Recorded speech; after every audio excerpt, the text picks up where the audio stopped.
Where is the best place to start when we want to talk about meditation? This question itself may seem strange nowadays, as meditation is widely accepted, almost automatically by many, as a good thing, even a necessary thing to engage in. There are many things that meditation can do for us to make our lives better. It can improve our health in many ways, both physically and emotionally. It can help us think more clearly, thereby making us more productive and successful in life. It can, even in some cases, cure us of depression. And finally, it can help us quiet our minds and bring us happiness and even bliss. I'm not suggesting that meditation cannot or does not do many of the things I just mentioned. But if we start by thinking of all the advantages of meditation, we may find that we have missed the most important and profound issues that meditation, as we think of it now, cannot reveal.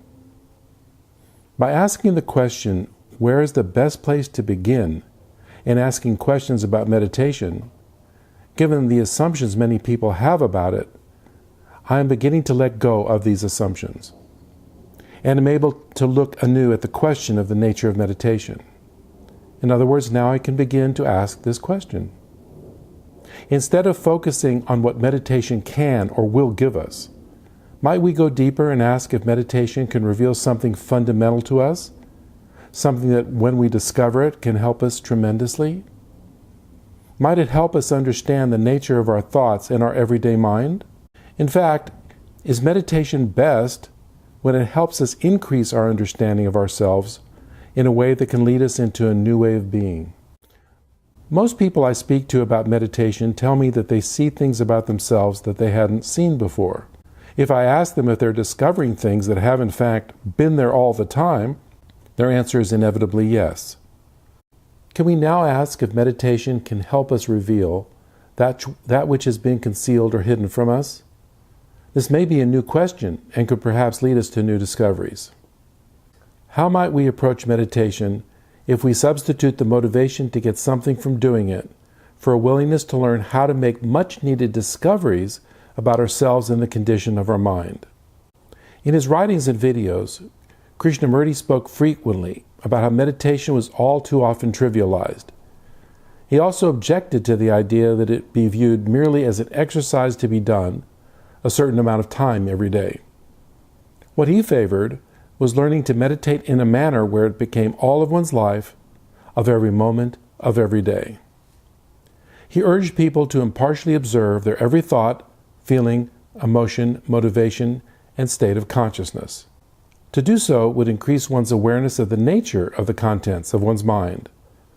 Along with impartial observing, he invited people to deeply inquire into what they were discovering. Thus, this view of meditation is that it is a constant process of revealing that which has been concealed.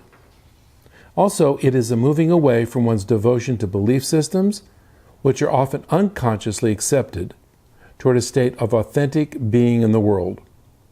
Impartial observing can help us in two ways simultaneously.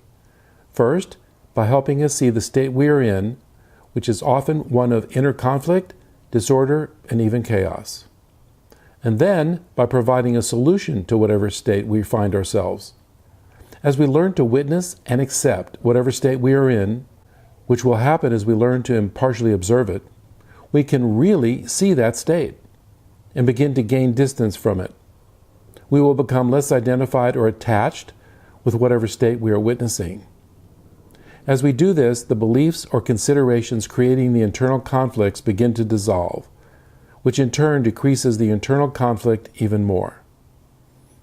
The more realizations we make, the more we find that our mind clears and can even become quite silent. But we are also learning that it did not take any force to get there. We discover that the use of force is actually creating the chaos and conflict. As we engage this process in our everyday life, not only does the chaos dissolve, but great clarity and love begins to appear in both our internal life and in all of our relationships. This is the beginning of intelligence. It's not how this word is usually defined, but this is because we are not defining intelligence as a mere mental ability or logic. It goes much deeper.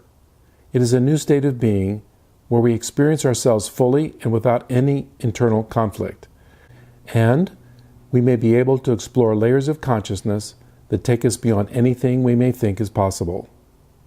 Our classes focus on learning how to inquire through the use of impartial observing and on using this form of meditation as a way of transforming one's life.